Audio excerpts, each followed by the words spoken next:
Okay, in these collections of exercises, we're going to be doing a bunch of stuff with trees. So the first four problems just ask us to represent a given graph. We don't even have to change anything. We're just redrawing it, but with the indicated vertex as the root. So the way we accomplish this, we take the given vertex, so we have the vertex B, and we draw it at the top. Everything that is connected to vertex B, we draw one level below. So from vertex B, we can go either to A or to C. So over here in redrawing the graph, I'm just going to draw below vertex A and vertex C, and they're each connected to B.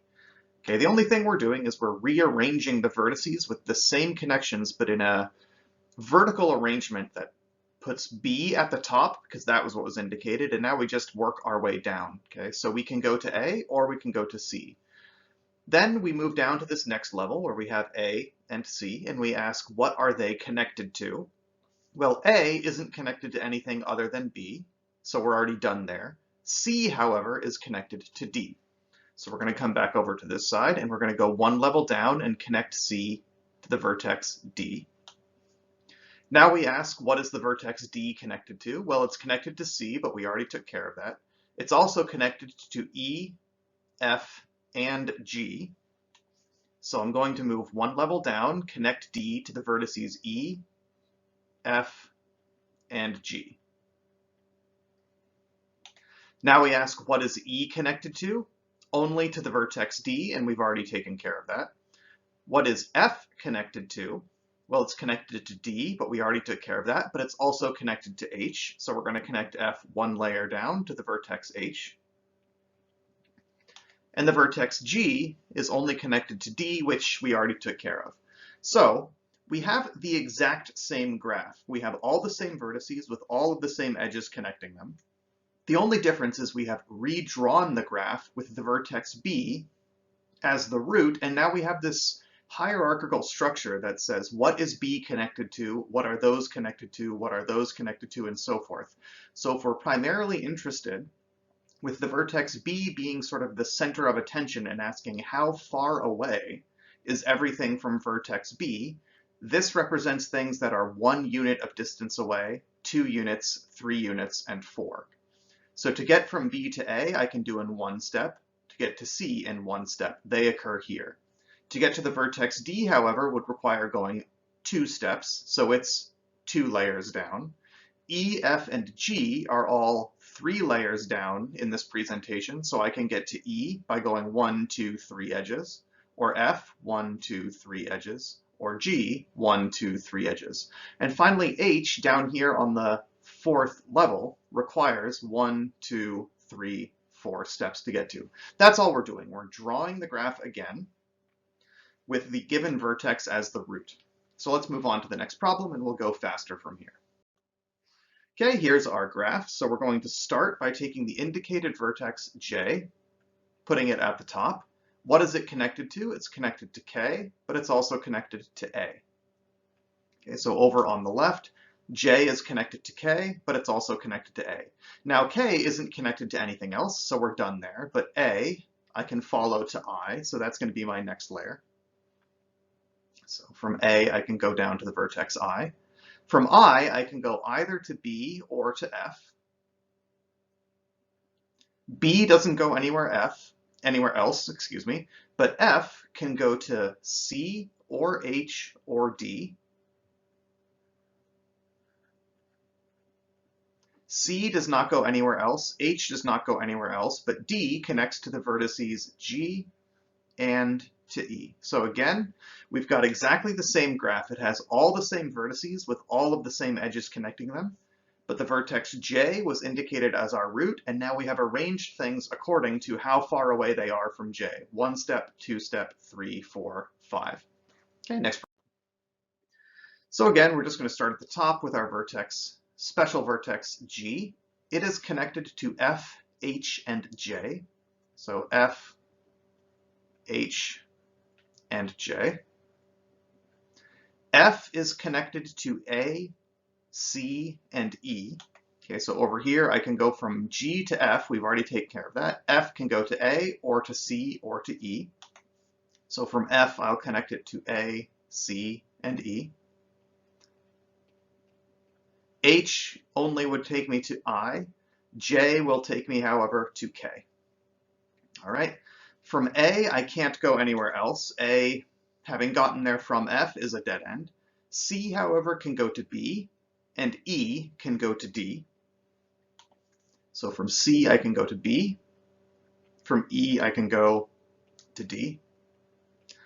From I, I'm at a dead end, so this isn't going to go anywhere else. But K can move to N. N can then go to M or O. And let's see, M can then go to L. The only thing I'd caution you when drawing these out, do try to be consistent with your heights. Okay, the point of drawing it as a rooted in G tree isn't just to say we've changed the graph. We haven't, it's exactly the same, but we're just visually rearranging it. So we want F, H, and J to all be at the same vertical level. A, C, E, I, and K should all be roughly at the same height, and so forth. Okay, so we're just redrawing it, but we're keeping things that are distance 1 away, 2 away, 3 away, 4, and 5, all sort of grouped in a reasonable way. Okay, here's our last problem of just redrawing a graph. We start at the top with vertex M. M is connected to L. It is also connected to N, O, and P.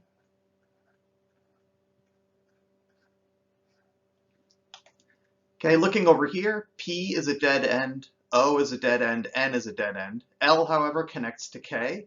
K will then connect to I, so I'll just go ahead and take care of that. L connects to K connects to I connects to J or to D.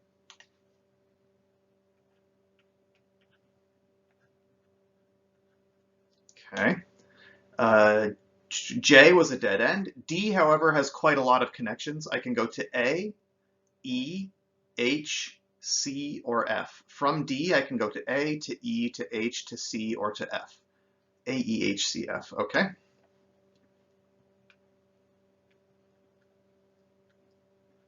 So these are all of the vertices that I'm going to put directly underneath D. And now let's see. F was a dead end, C is a dead end, E is a dead end. However, A will connect me to B, and H will connect me to G.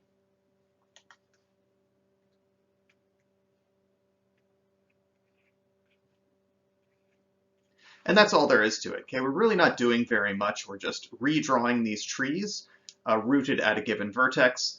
It's merely a visual rearrangement that makes it convenient to look at as people, but we're not really doing anything mathematical here. We're not changing the structure of the graph in any way.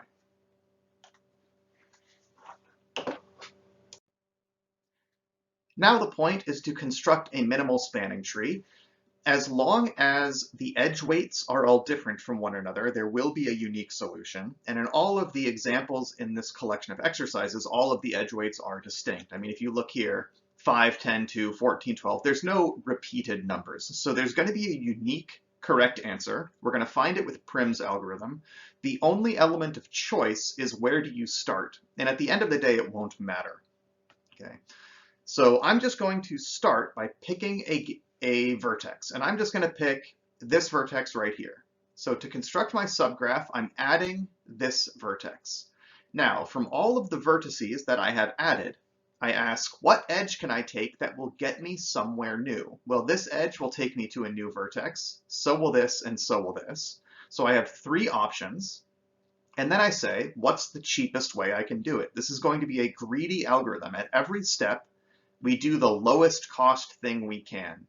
Do I want to spend 8 points to move here, 10 to move there, or 5 to move there? Well, the cheapest thing to do is going to be to include this edge, and now I have included this vertex here at a cost of 5. Then I just do the same thing. Of all of the edges connected to what I already have, what is the cheapest that gets me somewhere new? Do I want to spend 8 points to get here, 10, or 2? I would much rather spend 2 points. So I'm going to go ahead and include this edge at a cost of 2, And now I have reached this vertex. It's worth pointing out, this edge no longer gets me anywhere new, so I'm never going to use it. Okay, so I can go ahead and just for my own record keeping, I'm just going to sort of cross this out. I know for a fact I'm not going to use that edge ever because it's never going to take me somewhere new. Now I look, I can spend 8 points to get here, or 7, or 20 points, 12, or 14. The cheapest thing that gets me anywhere new was this for 7. So I'm going to go ahead and add in this edge. That gets me to this vertex, and now this edge will never be used because it does not get me anywhere new. What are all of the edges now that take me somewhere new? 13, 3, 20, 12, or 14. The cheapest thing is to do this edge at a cost of 3. That takes me here. 13 or 6, or 20 or 12 or 14. Well, the cheapest edge that gets me anywhere new is this one at a cost of 6. So I'm going to go ahead and include that. Now I have reached this vertex.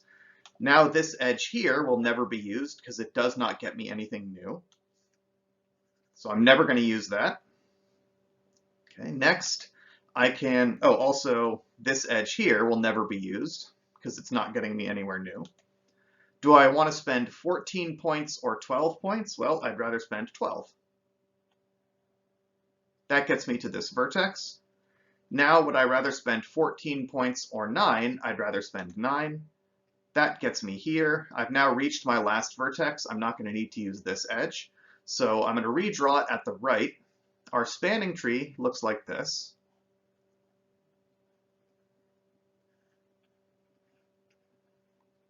Let's see, this one went here, and that goes up there. And the edges we used were a cost of 2, 5, 7, 3, 6, 12, and 9.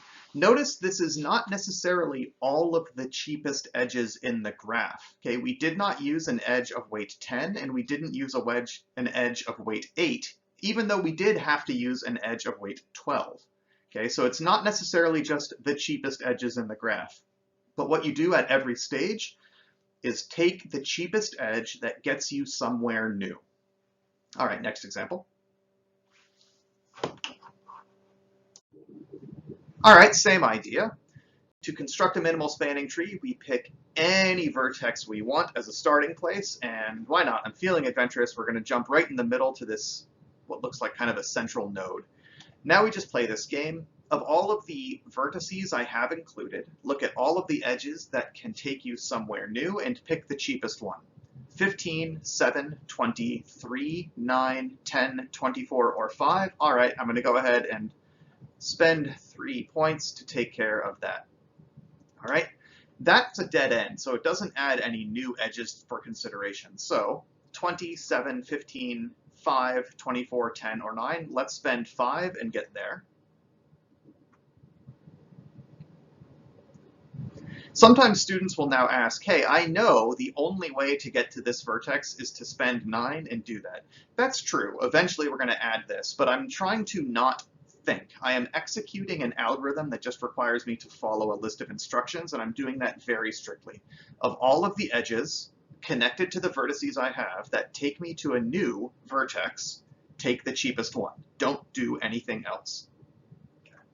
So what are the edges I now have that will take me somewhere new? 15, 7, 20, 9, 10, 24, 13, 23, 22. The cheapest one was this 7 right here. Okay, so I'm going to throw that in. Now I've got that vertex. Of all of the edges I could take, 18, 8, 15, 20, 9, 10, 24, 13, 23, 22. This 8 is the cheapest one. Okay, this edge of 20 no longer takes me anywhere new, so I know I'm never going to need to use that. Looking at what I could do now, 18, 15, 22, 23, 13, 24, 10, 9, it's the 9. Okay, 18, 15, 22, 23, 13, 24, 10, it's the 10.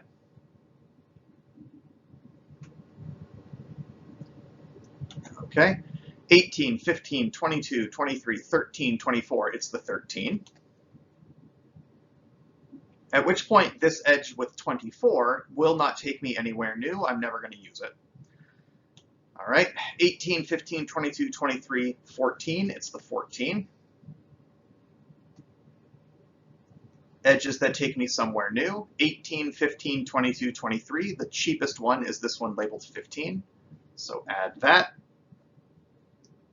At which point this edge labeled 4 becomes an option, so that's definitely what I'm going to pick next.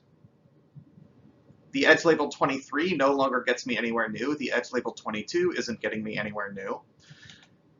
So do I want to spend 19, 25, or 18 to get here? Well, the cheapest thing to do is 18.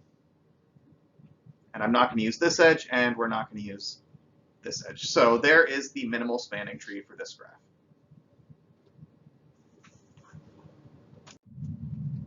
Okay, another minimal spanning tree, another use of Prim's algorithm. We start wherever we want, and I'm just going to start way in the upper left. It literally doesn't matter, as long as all of the edges have distinct weights, which they do. And we play the same game. Whatever you have added to your subgraph, look at edges that get you to new vertices and take the cheapest one. So there's only one choice. There's only one edge leaving this vertex, so we have to include it. There's only one edge leaving here. We have to include that. Now we finally have some choice.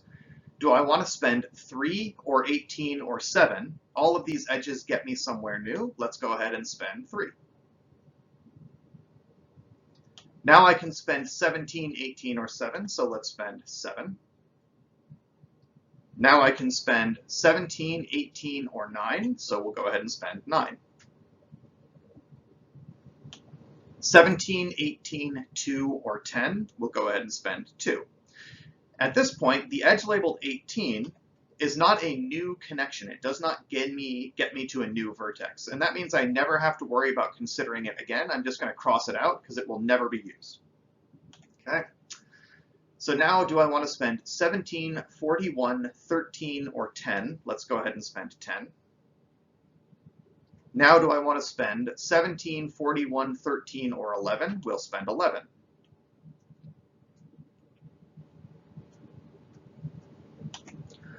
Okay, 17, 41, 13, 1, or -3, or 19.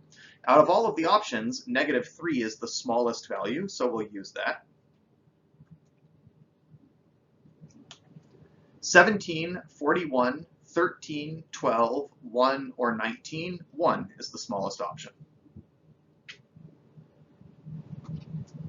Okay, in the previous step, the edge labeled 13 is not going to give me anything new. I could have erased it then. And at this point, 12 doesn't get me anything new, so I'm going to go ahead and delete that. Our options now are 17, 41, or 19, so let's spend 17. Now our options are 4, 16, 41, or 19. Let's spend 4.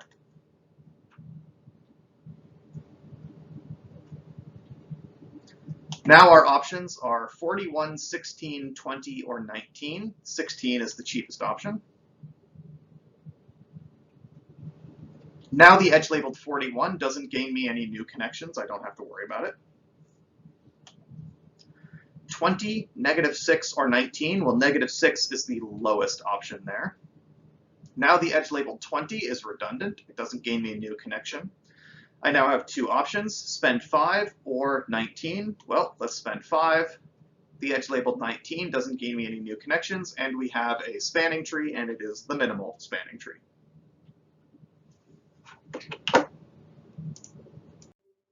One last time, construct a minimal spanning tree. Pick any vertex we want. Let's just start, I guess, on the left. Okay, it doesn't matter if you pick one vertex to start at and someone else picks a different one. As long as all of the edges have different labels, which they do in this graph, you'll both come up with the exact same solution. All right, I can spend 12 or -6. I'd rather spend -6. Now we've got some options. 12, -7, 22, or -10. Let's go ahead and spend -10. 12, -7, 22, 15, 13, then -7. Now the edge labeled 12 is redundant. Let's cross it out so I don't keep looking at it. negative 3, 11, 22, 15, 13. This negative 3 is where I want to go.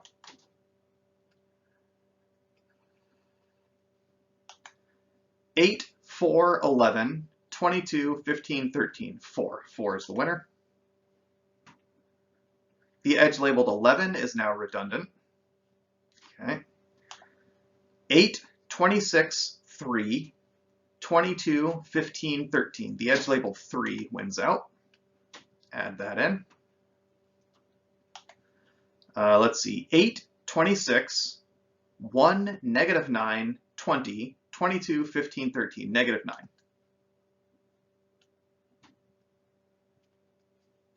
A lot of options now. 8, 26, 1, 20, 25, 22, 15, 13. This one here.